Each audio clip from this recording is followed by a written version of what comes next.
riego coronario. A ver, vayamos pensando. Lo que más me está costando con ustedes es que vayan pensando y vayan razonando qué pasó con el paciente, cuál es mi objetivo con el paciente para elegir un fármaco. De un fármaco que no se acuerden la dosis no me preocupa, que no se acuerden si es unión a proteína plasmática 20 o 30%, ni se lo pregunto, pero sí, frente a un paciente lo primero que hago es razonamiento. Lo primero. ¿Ya? Y eso es lo que vamos a ir practicando un poco, porque lo demás lo miran en los libros. El razonamiento se aprende. Mientras más venga de dónde razonar, mejor. Si yo les digo que un paciente, ya que estás ahí en todo. Si yo digo que es un paciente con una oferta de oxígeno baja y mucho trabajo cardíaco, ¿cómo está este paciente a nivel cardíaco? Yo estoy diciendo baja oferta de oxígeno. ¿Quién me ofrece mi oxígeno a nivel cardíaco? Arteria coronaria, no hay donde perderse. Bien, ¿qué pudiera estar pasando en estas coronarias? Arriba las manos. Vasoespasmo, ¿qué es vasoespasmo? Una contracción sostenida. ¿Ya? A veces el vasoespasmo es un ratito y pasa y el paciente lo va sintiendo, se relaja un ratito y pasa. El problema es cuando es sostenido. El vasoespasmo sostenido sí me va a llevar a una crisis de angina celular. A ver, eso voy a ver en el congreso. Ayer he trabajado todo el día. Entonces, ¿qué hago las cosas? Celular, estrés oxidativo, marcadores de estrés celular. Thank you. Pues tenemos variantes. Vamos a razonar un rato y ya lo vamos.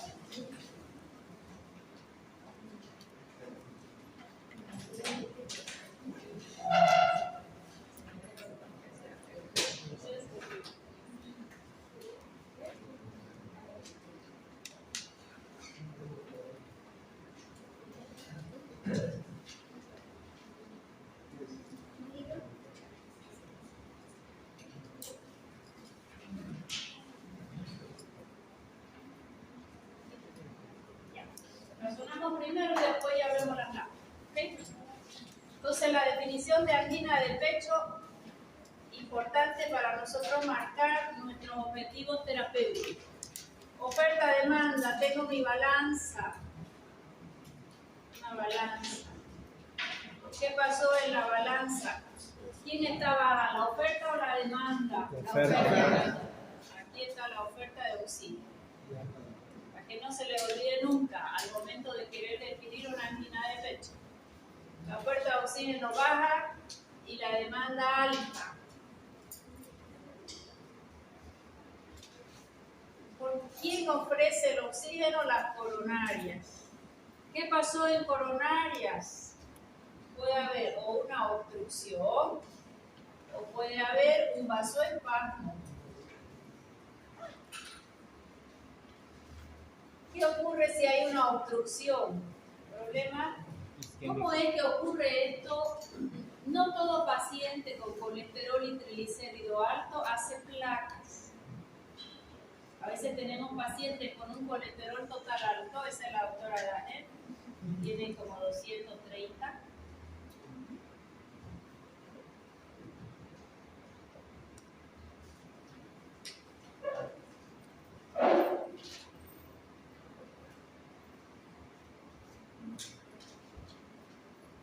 ¿Cuánto será mi LDL? 100.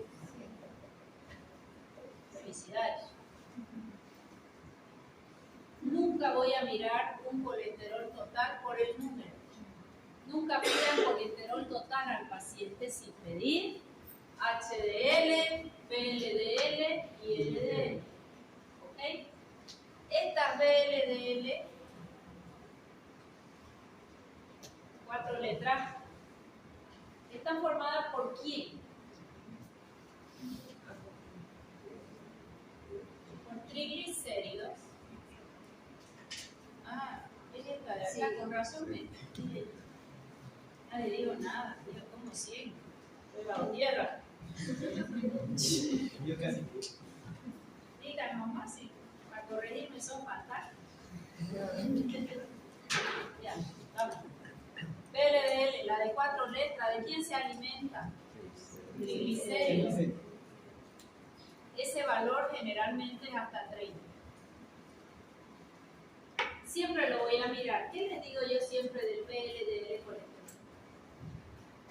Es el que va a determinar si el colesterol de tu paciente es alimentario o es genético. ¿Cómo, profesora? Es hasta 30. Si es un PLDL alto y él se alimenta de triglicéridos, ¿quién alimenta los triglicéridos? Carbohidratos que yo me comí y que no gasté. Carbohidratos que yo comí y que no gasté, me comí 5 panes, no los gasté porque no hago ejercicio. ¿Cómo se acumulan?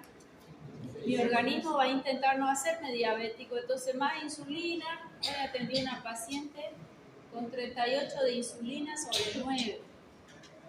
Una hiperinsulinemia bien gordita, una hiperinsulinemia altísima, pero no está diabética, 109, 112 su glicemia.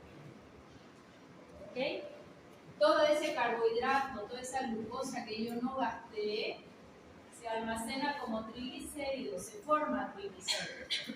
Y los triglicéridos es el principal componente del colesterol de 4 letras. Si es alimentario, ¿cómo va a estar el VLDL en un colesterol alto? Alto, sobre 30 tienen 40, 50 los pacientes altos. A ese paciente no te conviene bajarle su colesterol con una atorvastatina, con nada, porque le das el fármaco, una estatina, bloqueas la última enzima que forma el colesterol, 3-hidroxiglutaril coenzima A reductasa se llama. Lo bloquea y baja el colesterol. ¿Qué pasa si deja de tomar? Otra vez vuelve, porque toda la cadena que lo forma se mantiene y él sigue comiendo, pero su colesterol ya está bonito. ¿Me dejo entender? Toda vez que tengo un VLDL alto, problemas alimentarios, porque él se alimenta de triglicéridos y esos son carbohidratos no utilizados. Primer punto. Si este colesterol fuera alto, pero el VLDL fuera pequeño, hay colesterol de 280, 320 y el VLDL, el muy malo, 15 sobre 30, 8 sobre 30. ¿Qué te está diciendo? Que genéticamente él es formador de colesterol. Puede ser muy delgado tu paciente.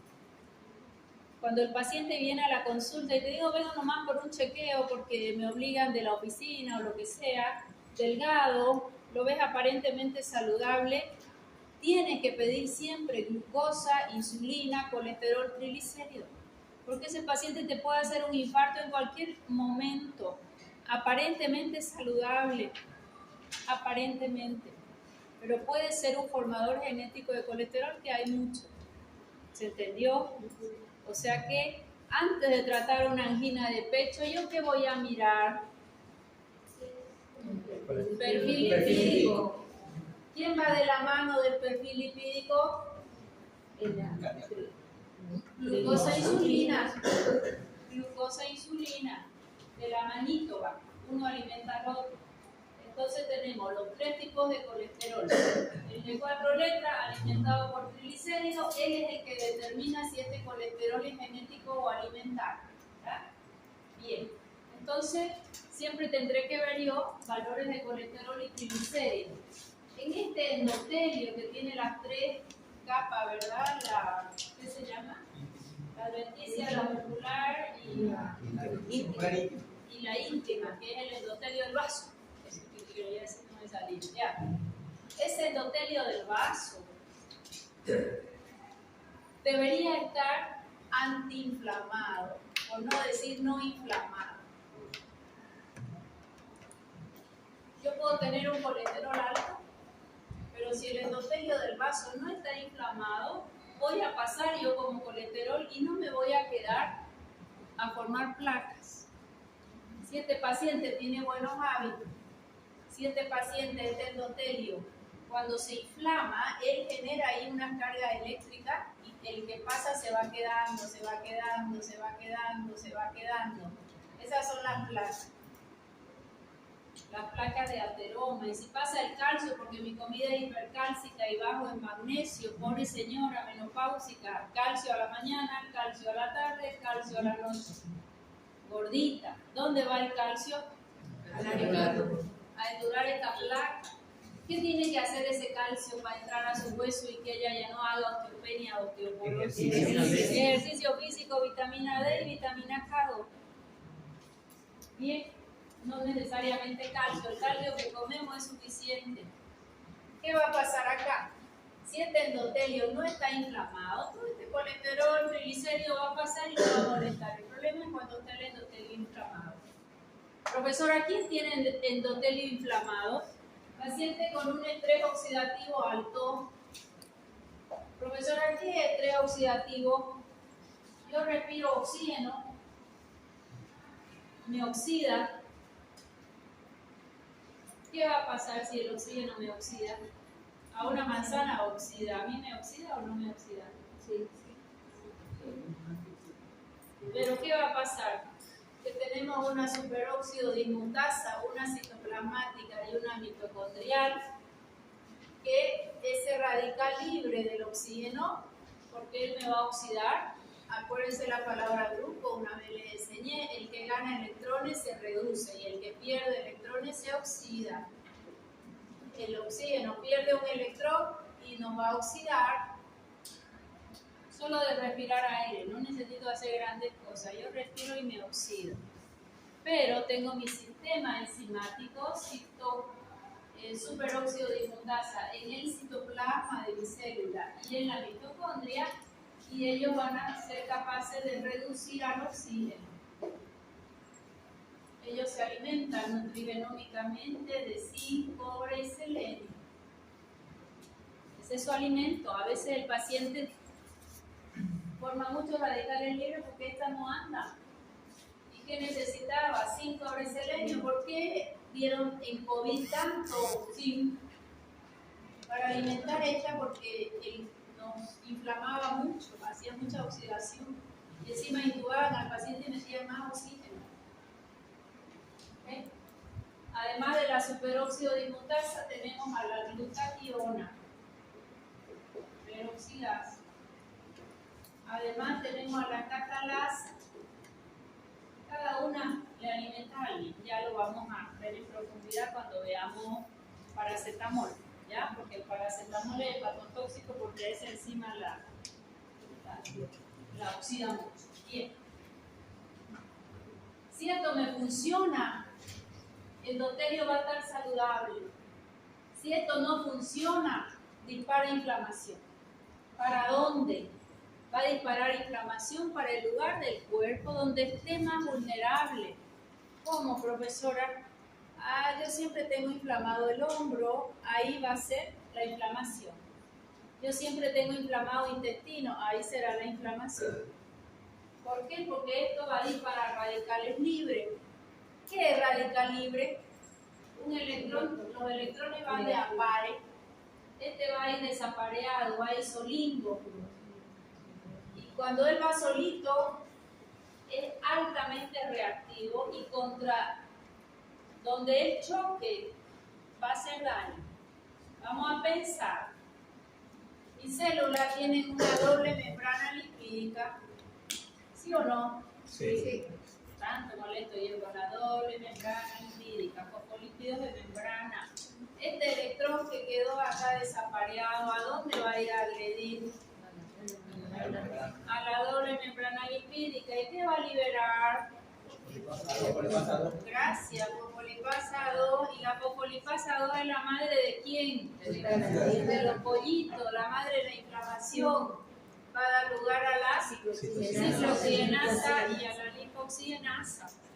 Y empieza toda la vía de la inflamación. Empieza la vía, inflamación a nivel respiratoria y de las alergias también, porque va a dar curso más adelante a histamina. O sea que este radical libre, ¿dónde va a ir a actuar? En el tejido más vulnerable, doble membrana lipídica, y ahí empieza la inflamación. Este endotelio saludable puede dejar pasar a todo el mundo, se contrae, se relaja cuando le toque, no tiene ningún problema. El problema es cuando él está dañado. ¿Quién lo daña? Radicales libres y queda inflamado. Si queda inflamado, queda un imán ahí que atrae a lo que pasa. Este es el gran problema. Paciente con hipertensión arterial, paciente con endotelio inflamado. Doctora, pero solo es hipertenso, endotelio inflamado, no tiene la capacidad de contraerse, relajarse, de liberar su óxido nítrico. Probablemente tiene placas. ¿Puede tener placa un paciente? Aunque sea delgado, sí. Aunque sus niveles de colesterol y triglicéridos no sean tan altos, sí. Si él está inflamado, sí. ¿Quién es el principal disparador de inflamación? Estrés oxidativo. Intestino es un gran disparador de inflamación también. Bueno, ¿quedó claro acá? Entonces, volviendo un poquito acá a mi oferta de oxígeno, mi coronario. Obstrucción. ¿Quién va a obstruir? Placas de ateroma.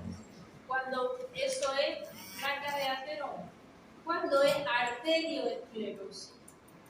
Arterioesclerosis, la diferencia con arterioesclerosis. Arriba las manos. A ver, aterosclerosis y arterioesclerosis, diferencias. A ver, piensen. La arteria se vuelve más rígida. En arterioesclerosis. La arteriosclerosis es la formación de la placa. Tengo ahí mi plaquita. Ya. Efectivamente, en arterioesclerosis ha ingresado tal cantidad de calcio que endura la placa y ya no va a tener la capacidad del músculo liso de hacer esto y esto. Si yo lo mando a correr ahorita, porque nadie va a acabar hipertenso, aunque en un momento sube la presión y después se baja. Corazón no entrenado y lo estoy forzando. Pero nuevamente ese endotelio lo recupera así. Pero si el endotelio no está saludable y vienen los iones calcio, ahí viene el gran problema. Esas placas, ya las van a estudiar en cardio, son placas rígidas o son placas sólidas o placas que pueden desprenderse. ¿Qué examen le pido a mi paciente si hay placas para saber si que no sea invasivo? Por una arteriografía sí, ¿no? Un cateterismo. Pero ¿qué le pido a mi paciente para ver cómo estás de calcificación? Ecografía en carótida. Ecografía en carótida, y las carótidas son gorditas. Y ahí te dicen placa. O cuando le pedís una tomo, hay calcificaciones en aorta, aorta ascendente, abdominal, descendente, te lo detallan. ¿Ya? Eso es importante, extremadamente importante. ¿Ya? En la ecografía le pides de carótida y si alguna vez le hacen la tomografía, por otro tema salen las calcificaciones también. Bien, ahí ya con aorta más, ¿no? Doctora, también se llama Doppler. Doppler, ecografía con Doppler. Sí, o Doppler directamente, pero es una ecografía, con el ecógrafo le hacen. En la centellografía, ¿qué pueden ver en una centellografía? Dime cómo se hace una centellografía y ahí vamos a saber. Ya, el paciente va a tomar un material radioactivo. ¿Para que capte quién? Generalmente tiroides, puede ser para los huesos también. ¿Sí? Y ese material radioactivo se va a pegar y de acuerdo a un tiempo emite onda. Entonces se le saca la placa al paciente y ve la tiroides ahí exactamente dibujada, si es hipercaptante o es monocaptante o si hay nódulos. Y a nivel óseo es otro tipo de contraste y ahí te va dando también toda la silueta del hueso y dónde está y dónde no está la actividad del calcio. Solo ves calcificaciones en un Doppler, pero nunca le vas a pedir una centellografía para ver calcificaciones en carótida. No. Eso es para determinado órganos que van a captar tu material radioactivo, que viene un isótopo radioactivo, marcado para que en la placa o en la plancha él haga su difusión. Bueno. ¿De dónde dijo que venían los radicales libres? ¿Cómo? ¿De dónde dijo que venían los radicales libres? ¿Cómo se dice? De aquí. Para que no se olviden nunca. Todos respiramos oxígeno. ¿Quién es el principal formador de radical libre? El oxígeno. ¿Yo necesito radicales libres? Sí. Yo meto ese oxígeno, 96% se va a mi ciclo. Esto está medio caliente, parece. Hace rato estaba frío, sí. 96% va a ciclo de Krebs, mi oxígeno. 96, a veces 97. Ahí ese ciclo de Krebs va a hacer ATP, va a transformar ese oxígeno en dióxido y el dióxido se va y no me molesta. ¿Estamos de acuerdo? Pero hay un 3% que va a formar radical libre. Yo lo necesito, sí. ¿Para qué me va a formar ese radical libre? Esa es mi defensa. Porque todo el oxígeno que yo meto, nada es estéril. Incluso lo que como no es estéril, ¿cierto? Y esos radicales libres van a ir a matar virus, bacterias y hongos que ingresen. Si yo a este paciente, que apenas ese 3% que es normal de radicales libres, yo lo antioxido, le quito su inmunidad. O sea que no es que ahora voy a antioxidar a todo el mundo, no. Pero hay pacientes que en lugar de irse el 97% no tienen un buen sistema de estas enzimas y en lugar de 3 está un 5, un 8, un 10, un 20. ¿Y saben qué ocurre con eso? Mucho radical libre. ¿A dónde es que empezamos a hacer deterioro? Empezamos con la doble membrana lipídica. En otros pacientes por la mitocondria, mitocondriopatía, paciente no tiene energía. Otro paciente por ribosoma, formación anormal de proteína. Aquí pueden hacer una oxidación en el endotelio, en cualquier órgano. ¿Quedó mejor? ¿Sí? Ya. Entonces, esa obstrucción que un poquito hemos hablado, yo tengo que no es nomás medicar a este paciente, tengo que ver todo su terreno bioquímico. ¿Ya? Pacientes delgados, saludables, te pueden traer muchos trastornos metabólicos. Esto es lo menos que vas a pedirle, más una glucosa, más una insulina. ¿Quién más es un prooxidante? El ácido úrico, primero antioxidante, si está muy elevado va a ser un prooxidante. Ya. Si esta está obstruida, ¿qué le puedo hacer? Por aquí ya pasa menos oxígeno. Si pasa menos oxígeno y esto cada vez, o si la presión acá sube, me desprende esta placa de ateroma. Si la desprende y acá yo tengo un vasito más pequeño, ahí se puede enclavar y toda esta zona ya se infarta. Y hablo de infarto. O sea que, ¿cuál es el riesgo de esta obstrucción? Elevo la presión en mi paciente, se arranca la placa, de estable se vuelve a inestable. Cuando te hacen el Doppler te dicen más o menos si la placa es estable o no. No está bien pegadita ahí, déjalo más tranquilo, pero a veces se ve que una parte está como volando ahí. Son placas inestables, no está pegada. Entonces, un aumento de presión que puedes hacerlo subiendo una escalera o haciendo cualquier cosa, rápidamente puedes prender, ese es el riesgo. Si hay una obstrucción, ni modo. ¿Qué tengo que hacer? No tengo cómo desobstruir sin ser invasivo. ¿Sí? Ingresa un catéter y al ingresar el catéter normalmente ya van lavando un poquito. Pero ahí pueden poner un stent, por ejemplo, si la obstrucción es muy alta. El stent va a ser como una malla. Una mallinga, lo meten y se infla una canastita. ¿Qué riesgo hay del stent? ¿Cuánto tiempo te dice que te va a durar tu stent? Aproximadamente 10 años. Porque a esta arteria le metieron un stent. Debería estar esto ahí, ya. Si acá hay un elemento extraño, generalmente, ¿qué va a hacer todo su alrededor? Lo tienden, si hay algo extraño, lo tienden a encapsular o no. Eso ocurre normalmente. Entonces esto lo tienden a encapsular y se tiende a cerrar. Te dicen su stent va a durar 10 años. ¿Sí? ¿Cuál es la otra chance? Que entren, que hagan un cateterismo, hacen un poco lavado ahí, pero no significa que eso siempre va a ser óptimo. Si se desprende por acá, te pueden hacer una embolia grasa sin ningún problema. Y también hay riesgo de provocar una embolia en el mismo procedimiento de transferencia. ¿Por qué? Porque mover la grasa, y la grasa que va a hacer va a ir a embolizar donde haya menor tamaño. Es un riesgo. A veces el cateterismo te diagnostica para decir cuál es la arteria, que no está bien, más ese mismo procedimiento no deja de ser un riesgo. O el procedimiento hace su limpieza. Más nada es 100% seguro. ¿Ya?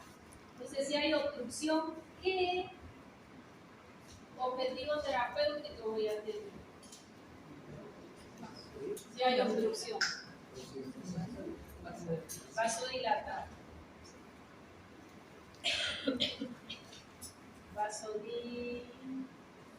Vasodilatamos. ¿Por qué se formaron placas? Tengo que revisar el perfil lipídico.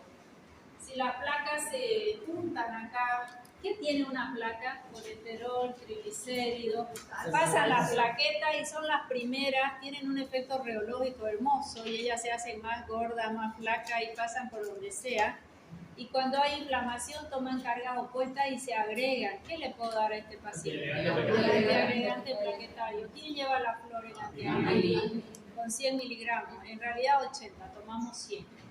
Aspirina y después hay otros anticoagulantes que ya lo vamos a revisar, pero nadie le ganó aspirina hasta ahora. Quería preguntar. Era eso, si nosotros tomamos un anticoagulante, ¿no podríamos disolverla? Disolver no, y si es colesterol y triglicéridos no le hace nada. Sí, la agregación de plaquetas. Que cuando hay agregación de plaquetas es más que todo en los vasoespasmos.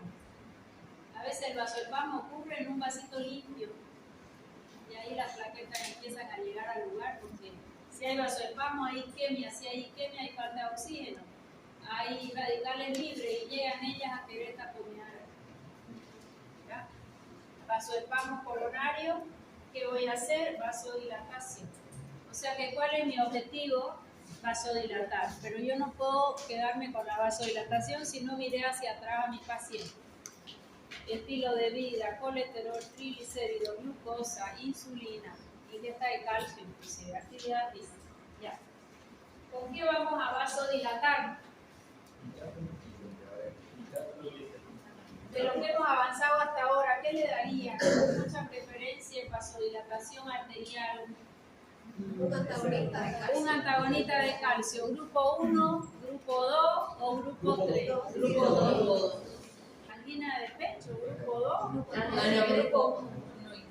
Grupo 1 y 3. La hidropiridina, ¿en qué tipo de angina se puede dar? Estable, solo una angina estable. Profesora, ¿qué es angina estable? Si hay estable, hay inestable, ¿no ves? A ver, ¿cuál será la diferencia? Arriba las manos, angina estable, angina inestable.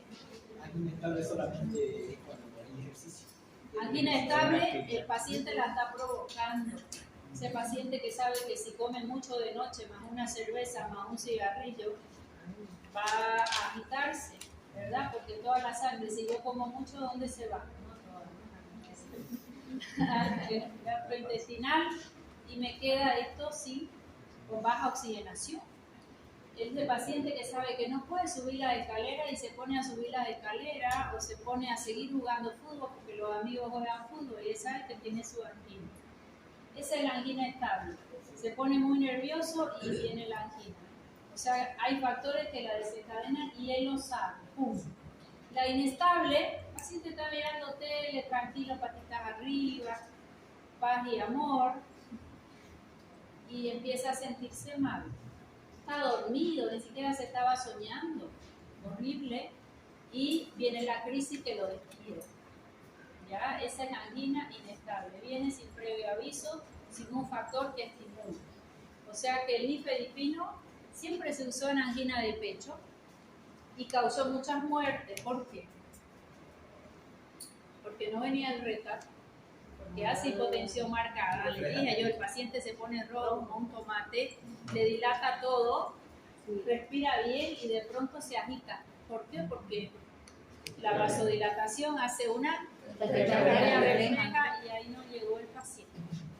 Ahí sí podemos usar el Retar en angina estable. Ya, usted sabe que no puede salir a correr ni hacer grandes cosas, sí, doctor. Le damos cada 12 horas un nifedipino Retar. ¡Pum! Pero ese que te dice, yo estaba mirando la tele, estaba todo bien y viene la crisis, a ese está contraindicado. ¿Ya? Sí, le podemos dar los antagonistas de calcio del grupo 1 y del grupo 2.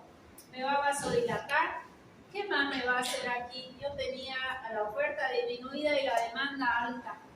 ¿Qué le hago a la demanda alta? ¿Cómo la disminuyo? Tengo que disminuir trabajo cardíaco. Díganme todos los fármacos que conocen que disminuyen trabajo cardíaco. ¿Verdad? Bloqueando. Ahorita muscarínicos no, pues después va a tener diarrea, dolor crónico, no sé qué va a ser mejor. Antagonistas de calcio. Antagonistas de calcio. Y me quedo con ellos dos y más nada. Antagonistas de calcio y beta-bloqueante. Esa va a ser la medicación que vamos a revisar. Ya estudiamos beta-bloqueante, cosa que me complace. Ya estudiamos antagonistas de calcio, cosa que me complace. Vasodilatadores, antagonistas de calcio. ¿Quién más es vasodilatador? Hidralacina por un mecanismo un poco rarito. ¿Quién más? De vergüenza, cuarto año. IECA, gracias. Arteriovenoso, arterial y venoso. En cambio, estos antagonistas de calcio de preferencia arterial, ¿verdad? Y si son los IECA, ¿quién es? Arados. Otro vasodilatador. No, el M5. Bloqueadores alfa, no los usaríamos de primera chance. Agonistas alfa 2.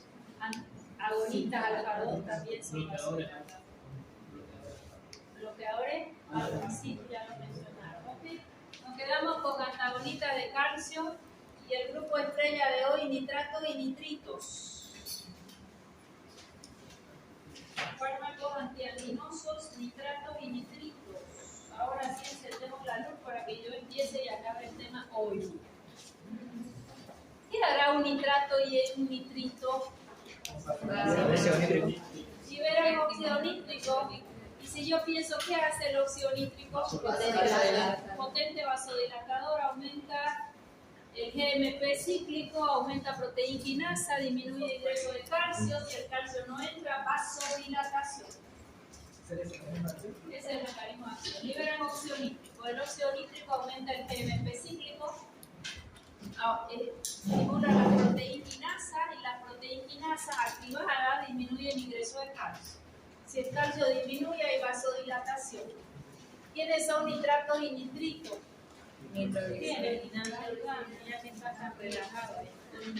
Nitratos, vamos a empezar por los tri, vamos a acabar con los monos.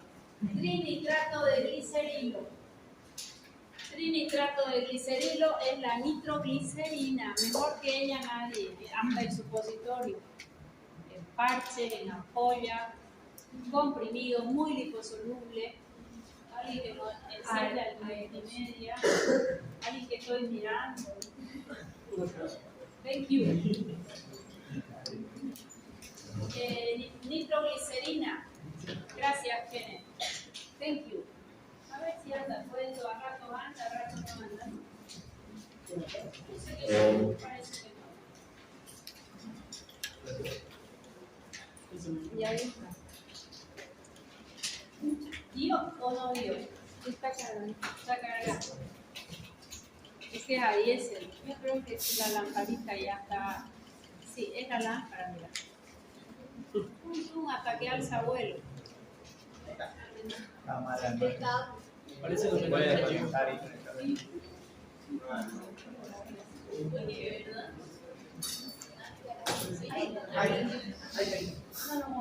No se mueva, nadie. Bien. Trinitrato, dinitrato y mononitrato. Esa va a ser la clasificación, ahorita la vamos a ver. Causa de muerte, hasta ahora siguen siendo las enfermedades coronarias. Segunda causa de muerte, probablemente cáncer. Tercera causa de muerte relacionada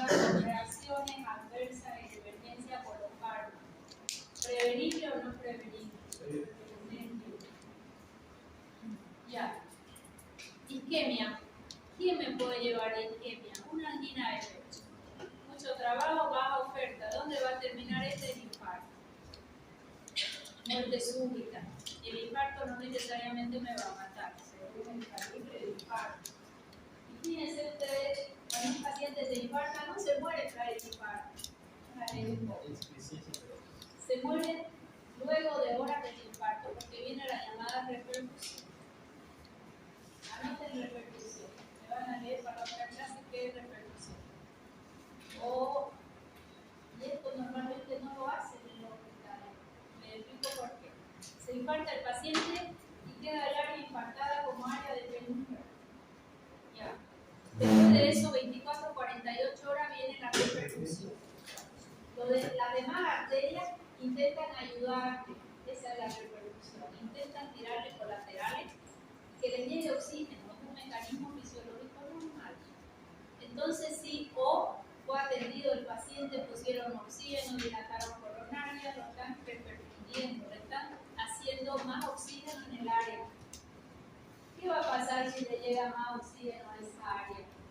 Van a haber más radicales. Más radicales libres, y eso es lo que termina matando al paciente. Ahí el estrés oxidativo ahí. ¿Qué tengo que hacer en ese paciente?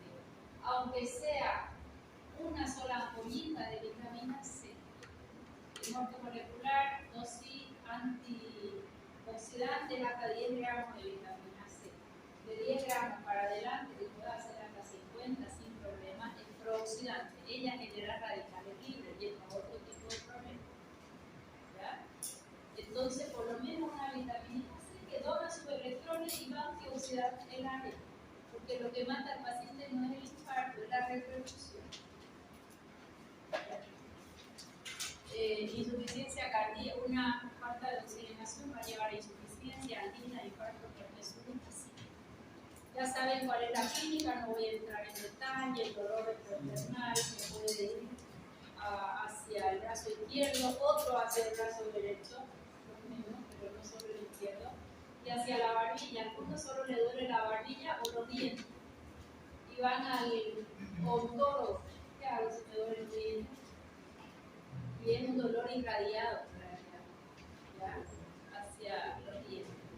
Angina, esta me gusta más, estable. El paciente hace algo que desencadena la angina, que no sabe, desde un estrés hasta un ejercicio físico, una comida muy copiosa. Y la inestable, esto ocurre en cualquier momento, es la más difícil de controlar. Esta otra hay varias clasificaciones. Parecida a la de reposo sería la inestable, la de esfuerzo sería la estable y la mixta terminan siendo mixtas. ¿Qué es lo que tengo? Aporte, oferta-demanda, ya lo vimos eso, oferta-demanda y altar, oferta-demanda y altar. ¡Wow!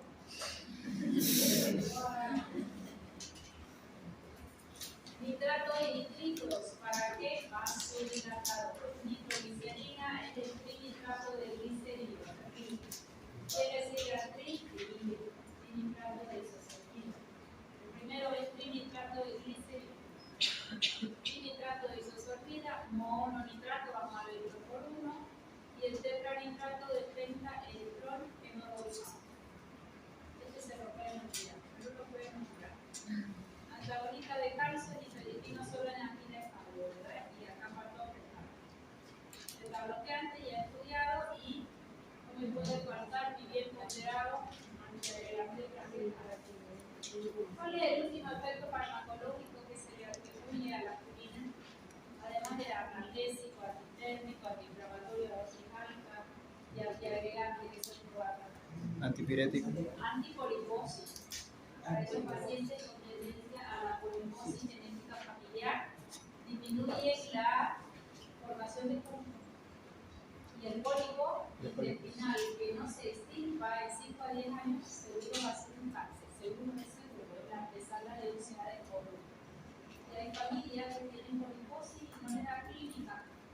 Cuando de pronto el paciente te dice, tuve un sangrado de colon, ¿qué es lo primero que tienes que preguntar?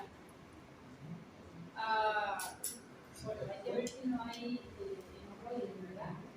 Pero te dice, no hice nada, no hice un esfuerzo para defecar, no tengo varices hemorroidales, la sangre era roja mutilante. O es un ciarecolo o es un pólipo que lo expulsaba el paciente. Ese paciente está obligado a hacer colonoscopia. Si se resiste el paciente, principalmente los hombres se resisten mucho a la colonoscopia, es muy sedada la colonoscopia, llegas al pólipo y se saca el pólipo, te lo extrae completamente y ya está, y lo resuelve que puede más adelante hacer un cáncer. Ese paciente hace ese sangrado mutilante, si todavía dice no voy a hacerlo en otro mes porque no tengo recursos de la colonoscopia, le pide sangre oculta en ese. Todo paciente que por cualquier patología gástrica dio sangre oculta en ese. O sea que la familia hay antecedentes del pólipo, siempre pide sangre oculta en ese. Todo paciente con sangre oculta en ese, endoscopia, mejor endoscopia, porque probablemente es un pólipo. Probablemente es un pólipo. Es antipoliposis el ácido salicílico con apenas 100 miligramos. Vamos con los nitratos. El mecanismo de acción. Ellos liberan óxido nítrico.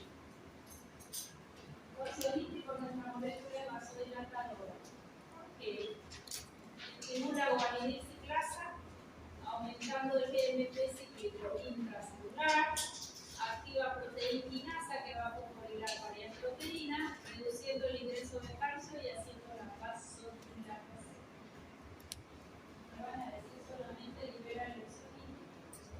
Sí, libera el óxido nítrico, pero tengo que saber cómo funciona ese óxido nítrico. Activa guanidina ciclasa,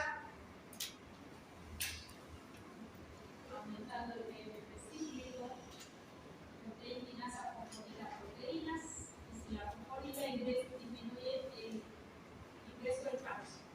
El calcio va a aceptar haciendo la vasodilatación. Aquí está más bonito, o sea, todo de color.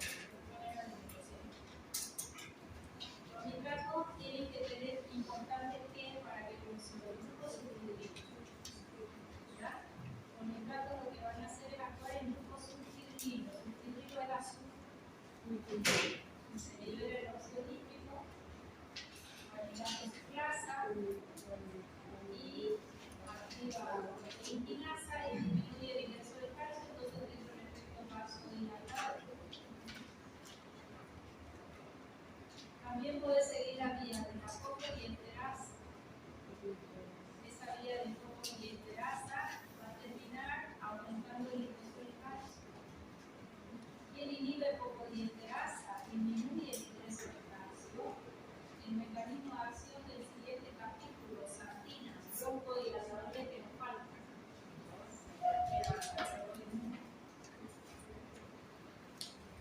¿Qué efecto voy a tener con nitrato nítrico? Ahora vamos a ver uno por uno. La liberación del óxido nítrico, vasodilatación. ¿A quién van a vasodilatar? Vénulas y arterias. Va a depender de qué. De la dosis. Va a depender de la dosis bajita. Preferencia por territorio venoso. ¿Cuál es la consecuencia si va a tener vasodilatación venosa en nuestro paciente?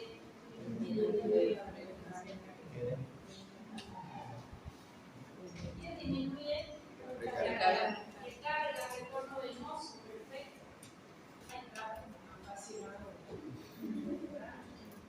Mayores dosis las arterias finalmente va a ser más resistencia, disminuyendo carga.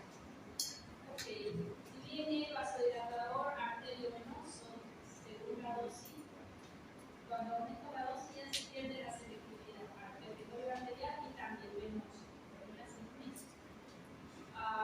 ¿Qué va a pasar si yo disminuyo el calcio? Un colorizo del bronquio, ¿qué pudiera haber? No son broncodilatadores, pero disminuyen el tono. Igual que pasaba con los antagonitas de calcio. ¿Recuerdan? No eran broncodilatadores, pero disminuían el tono bronquial. A nivel gastrointestinal, disminuyen peristaltismo. A veces se usaba en trato de nitritos, en el tracto biliar, cuando había vasoespasmo en el conducto de la vesícula biliar. Hoy ya tenemos los antimuscarínicos, esos farmacos. A nivel del útero, del urétere, en el útero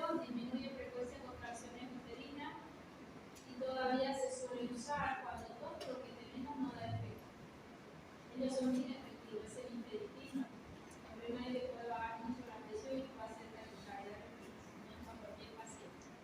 Y el uréteres los vasodilata, entonces fácilmente los calculitos van a poder pasar. Bien, ¿qué efecto farmacológico nos van a tener el tratamiento? Dosis dependiente, pequeña dosis, dilatación venosa, dosis ligeramente mayor en la dilatación arterial, dosis muy elevada hasta los vasos de resistencia.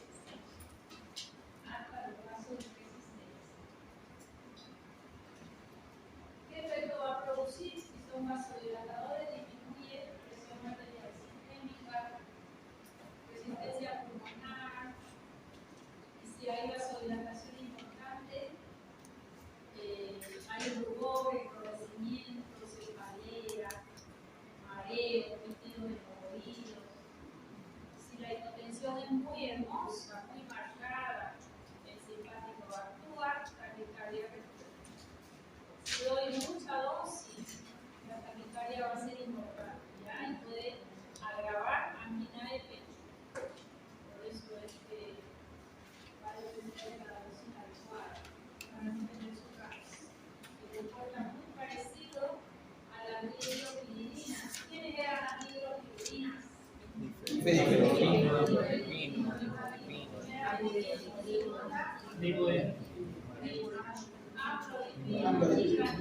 Lecardipino,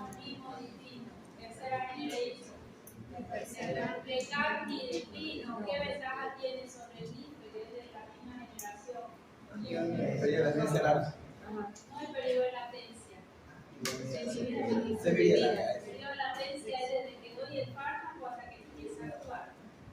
Son dos cosas diferentes. A veces me dicen por motelor semividad larga, no, él tiene periodo de latencia largo, su semividad no está larga. Nitroglicerina es liposoluble extremadamente, por lo tanto la puedo poner en parche en la piel, la puedo poner sublingual, puedo dar por vía oral, puedo hacer supositorio de nitroglicerina.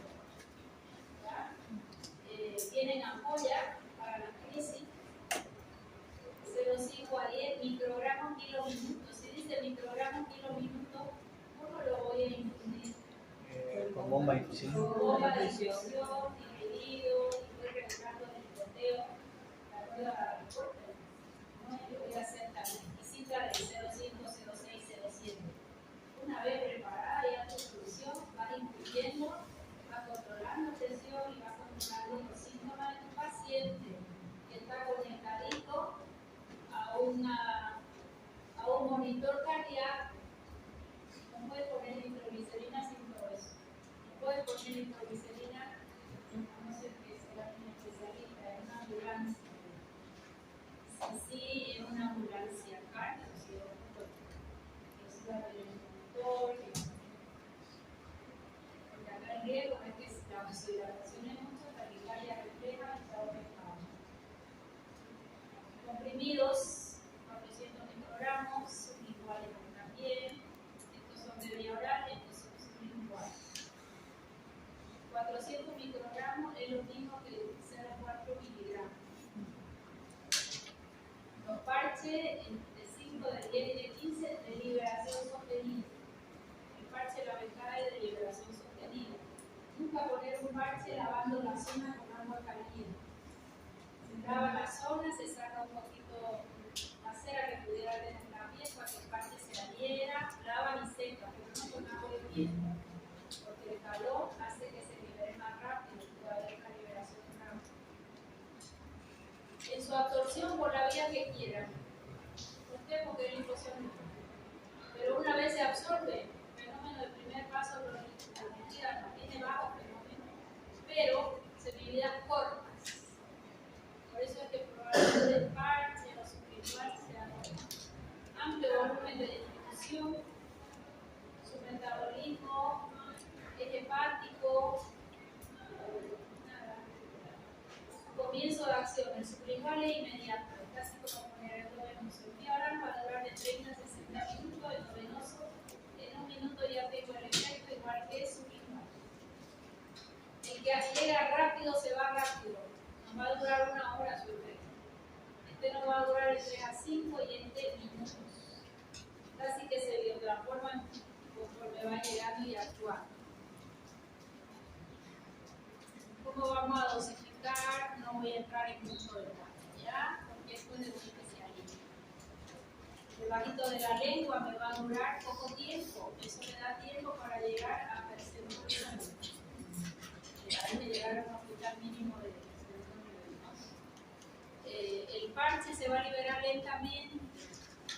O sea que los que usan parche ya están medicados, que te va a controlar 24 horas. Todo paciente con angina debe recibir siempre su medicación, sí. Su antagonista de calcio, su beta bloqueante, su aspirina. Esto voy a usar en una crisis. ¿De acuerdo? O sea que el que tiene angina, yo tengo que bajarle su trabajo cardíaco, tengo que mejorar su plieguito coronario, su antagonista de calcio, su beta bloqueante, que la presión no esté alta, ácido acetil salicílico. Y lo que estoy viendo de nitrato y nitrito es para una crisis. ¿Qué objetivo voy a tener? Que no tenga crisis. ¿Y la crisis cómo llega? Dolor precordial, irradiado, puede llegar hasta el 5P y el infarto, ¿no? O sea que lo que voy a hacer con la medicación de base es evitar que venga la crisis. Nitroglicerina para la crisis. La nitro, los otros los puedo usar en tratamiento que no sea crisis. ¿Ya? Acá voy a pasar un poquito rápido porque son muy productos. Sin nitrato de glicerilo. Eso le puedo dar a mi paciente en vía oral en tratamiento de angina, sí. El anterior solo para crisis, en mi vida corta, pues. Acá le puedo dar en vía oral. Le voy a dar en vía oral, bajo fenómeno de primer paso, amplia distribución y sus mismos metabolitos activos. Esta nos va a durar mayor número de horas, la excreción es renal. Sí lo puedo usar, dinitrato de glicerilo en tratamiento. ¿A quién voy a usar en crisis? La nitroglicerina, por la vía que la pueda administrar. El mononitrato tiene su ventaja, se me vida un poquito más larga. Eso para pongo nitrato de glicerilo, debe pasar a DI y debe pasar a mono. El mono es el activo. Y este es mono. ¿Cuánto de biodisponibilidad? 100%. No necesita biotransformarse, ya está activo. Esa diferencia era importante. ¿Ya? Trinitrato tiene que pasar a DI y DI a mono. ¿Quién es activo? Mononitrato. Con una biodisponibilidad al 100%. Su distribución amplia como todo, ¿por qué, profesora? Porque es liposoluble, pero no se acumula. Es liposoluble, pero no se acumula.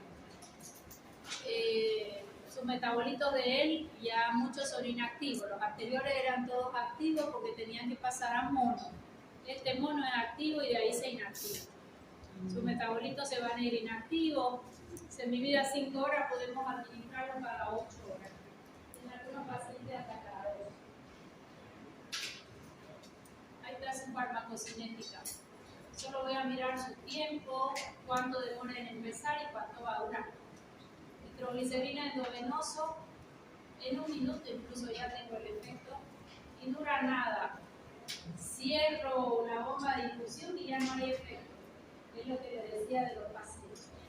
De poner la nitroglicerina y la vasodilatación hace que no le duela nada, es mágico. ¿Qué me puso, doctor? ¿Morfina? Te dice.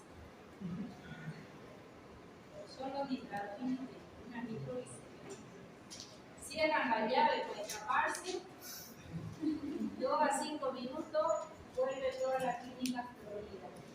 Este fármaco, mientras está entrando, va a hacer efecto. Lo cierra y va a durar no más de 5 minutos. ¿Se entendió? Sí. La nitroglicerina sublingual demora un poquito más que la oral, pero te saca de la emergencia y dura un poco más. Nitroglicerina oral demora. ¿De qué va a depender que la nitroglicerina demore más o menos en llegar a la sangre? De la comida. tengo la panza vacía, en 5 minutos llega. Si son más abuelitos, es un poquito más lento, 15 a 20. Pero si yo acabo de almorzar y me viene la crisis y me tomo mi pastilla, tiene que abrirse el píloro. Y de ahí tiene que pasar. Ese es el problema. Pero ella va a durar más horas. Un parche 24 horas fácil. O sea que este parche lo puede tener para su crisis nada más. Dinitrato sublingual empieza a enviar oral no es de sublingual, acción rápida y dura menos que si yo lo tomo en vía oral, que es más lento para empezar a actuar, pero va a durar más. Y el mononitrato hasta 10 horas puede durar. Obviamente lo hacemos cada 8 o cada 12. El mononitrato. Bueno, a ver, ¿qué reacciones adversas pueden haber si es vasodilatado? Hipertensión ortostática. Hipotensión, cefalea, enrojecimiento, rubor, mareo, pítidos en los oídos. Hipotensión trae debilidad, mareo, taquicardia, compensafolia. Puede haber reflejamente un síncope o taquicardia tiene derecho. Dosis elevada, si la hipotensión es grave, olvídense, síncope. Viene precedido de vómito, un poquito visión borrosa, y puede ser una metahemoglobinemia. Estos fármacos tienen dos características. Yo doy mi nitrato nitrito, el efecto es bellísimo, y de pronto el tercer día, como que no le di nada, nada es nada. Nitrato y nitrito pueden hacer tolerancia rápida. ¿Qué es tolerancia rápida? Taquifilaxia. Taquifilaxia. ¿Qué es taquifilaxia? Que la célula se acostumbre muy rápido al fármaco. Ayer respondían y hoy no. Los receptores se vuelven silenciosos de una pasada. Cuando la tolerancia es rápida, es taquifilaxia, retira el fármaco. En 24 a 48 horas lo vuelves a poner y responde como si nada. Eso tiene nitrato nitrito en su característica. Ya, taquifilaxia o tolerancia rápida. Y él se une a la hemoglobina y en muchos pacientes hace metahemoglobinemia. Generalmente, ¿qué paciente? Con déficit de nicotinamida, adenina, deshidrogenasa, metahemoglobina reductasa. No se rían, esta es importantísima, es una reductasa importantísima. Que la tienen los glóbulos rojos, no es importante. Esta se la voy a preguntar. Nada, le van a decir nicotinamida, adenina, deshidrogenasa, metahemoglobina reductasa. Hay una metahemoglobinemia por la acción oxidante del nitrito sobre la hemoglobina, oxida la hemoglobina y ella no tiene cómo defenderse porque su reductasa la tiene baja. La metahemoglobinemia.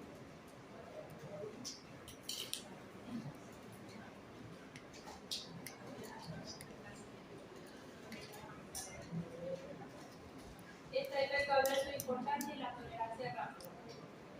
Insuficiencia respiratoria poco frecuente. ¿Por qué hay irritación y eritema local y sensación de quemazón? Tolerancia rápida, más frecuente en las liberaciones sostenidas, en los parches. Yo creo que este parche vino vencido, dijo, me dice la madre. ¿Por qué, mamá? Porque tras que yo me lo ponía me aliviaba y ahora no es tolerancia rápida. Hay que dejar de usar el parche 48 horas y recién volver a usar. El paciente es quien lo dice, si no, no nos damos cuenta. Porque él sabe que ponía el parche y le bajaba el dolor que ponía. 24 a 48 horas la tolerancia y desaparece en corto periodo de tiempo. Incluso el libro te dice 8 a 12 horas. Solamente 24 a 48 horas. Tolerancia cruzada entre ellos, sí. Si está usando nitro, la tolerancia es para el dinitrato, para el trinitrato, para el mononitrato. Se pierden las sensaciones amargas y saladas, probablemente porque se eliminen por la papila gustativa, mas no es usual. Dosis. Vamos Vamos con la nitroglicerina endovenosa, esta es para una emergencia. 20 a 100 microgramos minuto.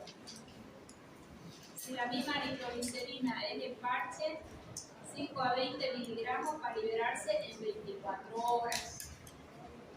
Si es de vía oral, 2.5 a 10 miligramos cada 6. No se las voy a pedir a nosotros.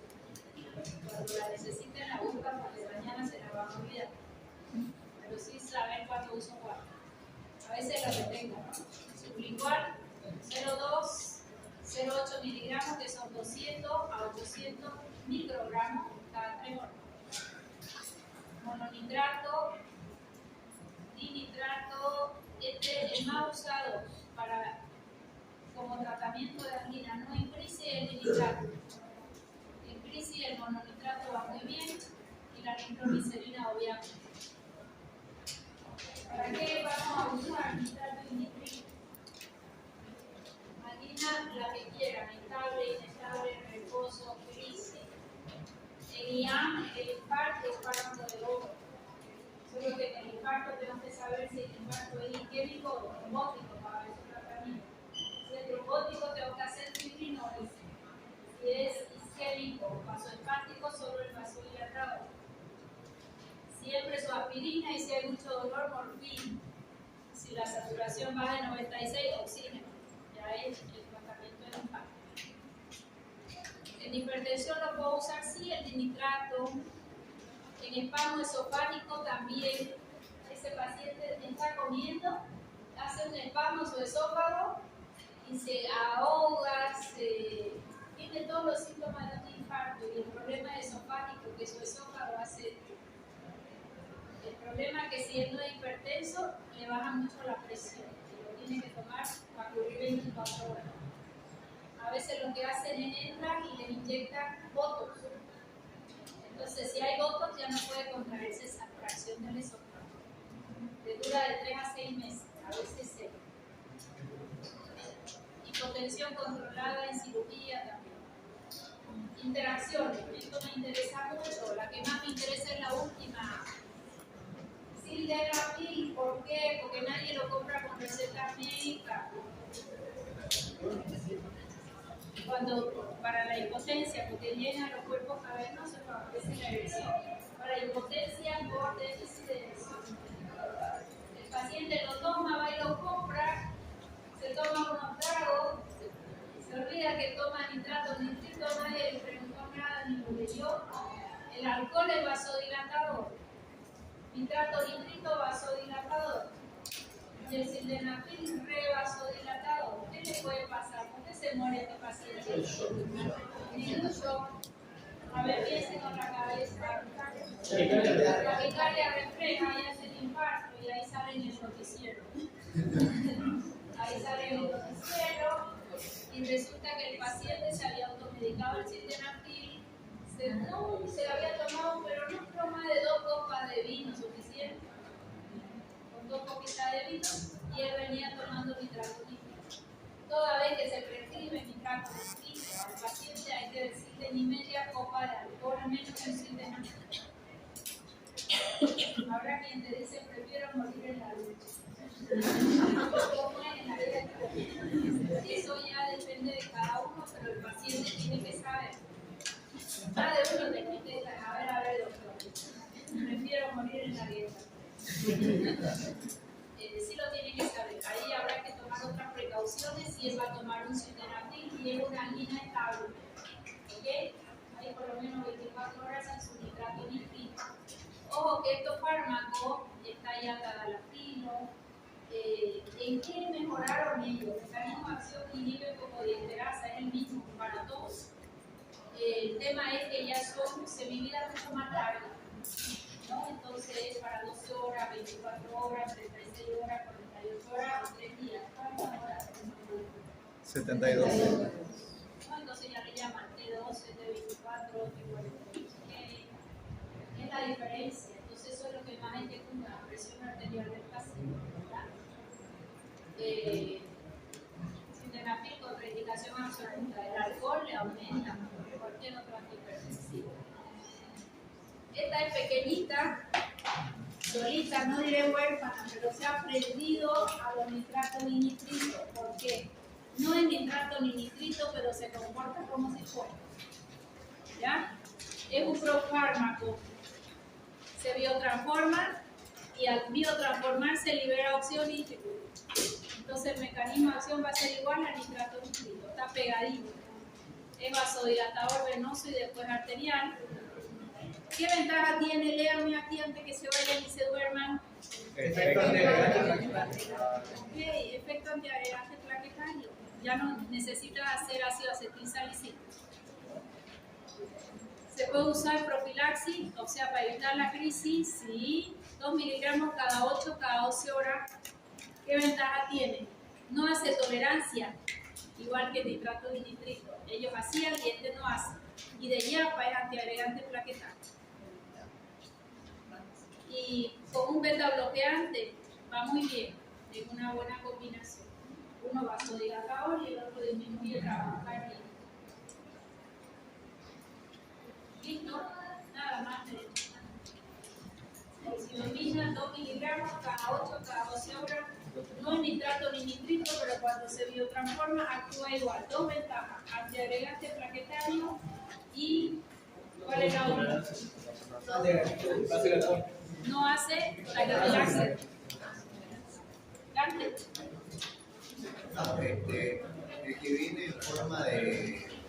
Para hacer el libro de flores dice que primero tiene que masticar bien La morcidomina. Depende de la. El trinitrato en una emergencia, si no tenés una vía endovenosa. Entonces le decimos No, tenés que ver cuál tenés. Si dice sublingual, si dice vía oral. A ver, silencio, esto es importante porque en Bolivia nos las arreglamos con lo que tenemos, ¿no? El que dice sublingual de la nitroglicerina coloca debajo de la lengua y está adecuado. Pero a veces viene el comprimido de vía oral y estás en tu emergencia, no tenés nitroglicerina ni tenés una pinche vía, estás en la provincia. Y sí hay este trinitrato de vía oral. Cortas la mitad, no le vas a dar toda la dosis. Mortereas bien. Si yo, ¿sabes lo que es un mortero, no? Sí. Como un tacú. Sí, pero es de porcelaina. En farmacia te matan si decís un mortero, por favor. Ahí se fabricaron los primeros fármacos, por farmacotecnia. Te agarran el mortero o una cucharita y encima la otra, ¿no? Y lo aplastan. No le van a dar toda la dosis. Porque lo pueden poner ese polvo ya liofilizadito, ya aplastado, no necesita liberarse, ya lo liberaron ustedes. Debajo de la lengua, ¿por qué lo puedo usar?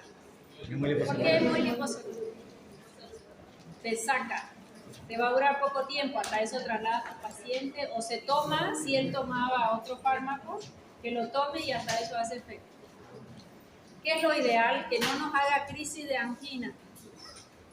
Ya, las que son inestables son las más complejas. Pero lo ideal es medicar al paciente para que no entre a crisis. ¿Está bien? Bueno, criatura, mañana nos vemos en práctica. Oral le voy a tomar porque no están razonando nada. De aquí para atrás todo. Esto no le porque van a decir, claro, el día antes la profesora nos da el tema y nos lo toma. Lo que estudiamos hasta el jueves pasadito, ¿ya? El jueves toma. El jueves hasta hoy día el examen. Hasta la semana anterior para que no sean diferentes a los otros.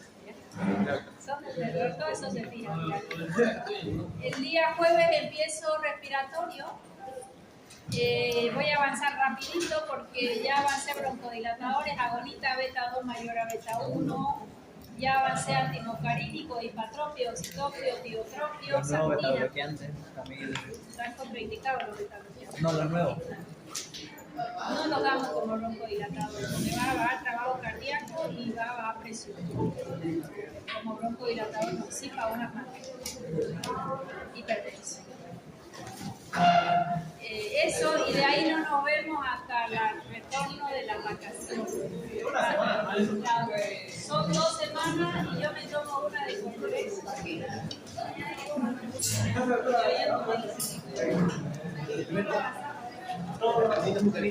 Alguien que me apague